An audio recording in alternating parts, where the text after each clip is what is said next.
Hello everyone, hope you're doing well out there. It's been a little minute since I've done a video, so here we are. I decided to do one on arpeggios today, and mainly triads, and I think a cool way to practice them, a cool approach to practicing them. Okay, so I'm going to take a simple chord progression, okay, and then we're going to play the arpeggios around the chords. Okay, so chord progression is going to be this, right? It's going to be a D, then an F sharp minor, okay, G, and then A. Okay, so D, F sharp minor, G, A. Okay, so those are the chords that we're working with. Right. So first of all, I'm going to play the triad for D. So, okay, so for every arpeggio coming up now, every triad arpeggio, the basis of a triad, right, is the root. Okay, so it's the root note, the third, and the fifth. So I'm going to start on the fifth for this D triad. Okay, so we've got A, alright, then it goes to the third, which is F sharp, and then the root, which is D. Okay, so I would say obviously we're going to want to practice these with a click and stuff. You could do it a myriad of different ways. There's lots. So you could do something like that, you know, a pattern like that. Okay, so I'll go with that for today. Okay, but you can choose whichever you want. Use that one. Come up with your own ones as well. Okay, so the next chord was F sharp minor, right? So I want to play an F sharp minor triad. So I've decided I'm going to play this one. Okay, alright, I could have gone here, but I'm going to go up here. It kind of works nicely just working up the neck. Okay, so we've got D,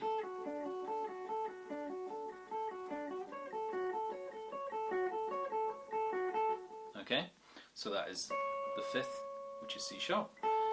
Flattened third this time, right, because it's a minor chord, which is A, and then F sharp. Yeah, so okay, so we've got D. Next chord was G. So that's quite nicely going from this F sharp minor. We can go to, you can play this shape, which is the same as the D shape.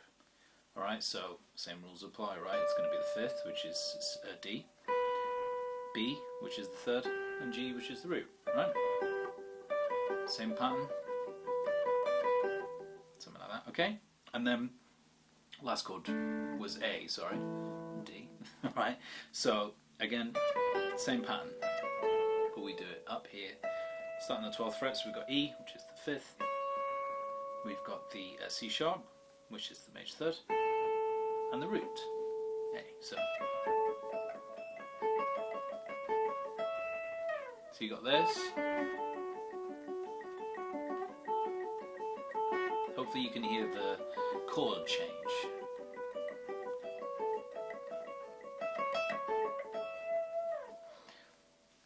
Obviously this kind of thing is kind of cheesy. It's not necessarily, it's been done in solos, obviously some great solos, but this is more of a practice tool. Okay, so what I'm trying to show is now that you've got that foundation down, right, which is your root, third, fifth, okay? So what you can do is you can extend these arpeggios out, okay, and learn to play them over more than two strings, okay? So let's say now I can add in the fifth below the root, which would be here, which is A here, right, for this D arpeggio. So to change the pattern of the rhythm slightly because we've got an extra note.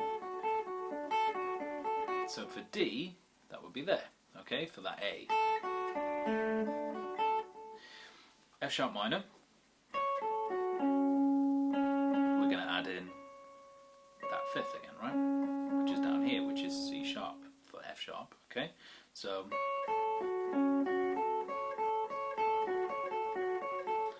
G, do the same thing, fifth below that root, the root fifth below the root here, right? Same for A.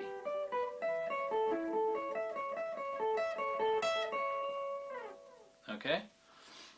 So what you can do is, using that as your template, as soon as you know what those notes are, just add in those notes to the next string. Okay, so then for D, we're going to add in F sharp again, right? So A, F sharp's going to be there.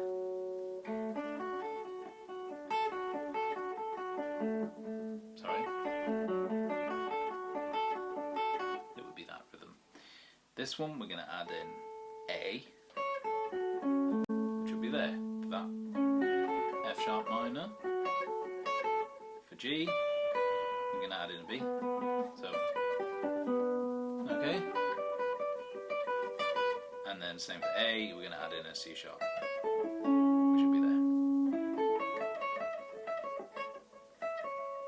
Okay, a bit messy. Okay, so again, this is something you want to practice with a click. You know, it's not even necessarily a speed thing, because it's not like, I'm not saying you would play that over that chord progression, but what you're learning is arpeggio shapes, and then you can incorporate bits of those shapes right into your playing and come up with melodies using those shapes.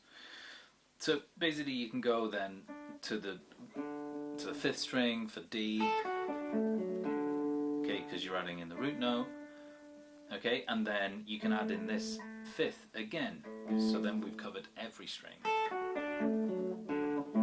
which should be down there, right? Which is a bit tricky because you'll do a roll. You'll find that when you cover 5 or 6 strings, sometimes you've got to roll your fingers, one of your fingers with your left hand, to get to that next note. It's a cool thing to practice, so something I actually need to work on again. So if it's something you haven't worked on for a while, you know, it's something to look at. So yeah, that's it. So it's just building from those fundamentals, your root, third, fifth, and then you can go across the strings in that way and figure out your own little chord progressions and arpeggios to practice over those chord progressions. You can do it yourself, which I think is pretty cool, right? Because you're coming up with something on your own and practicing it on your own, you know. Try and do it musically as well, you know, play quietly.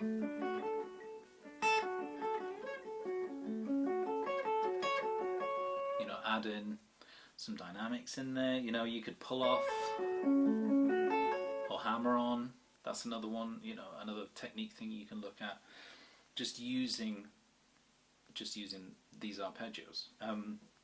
Yeah, and then, you know, it's just coming up with your own sort of melodies and ideas as soon as this stuff is, you know, embodied into your playing.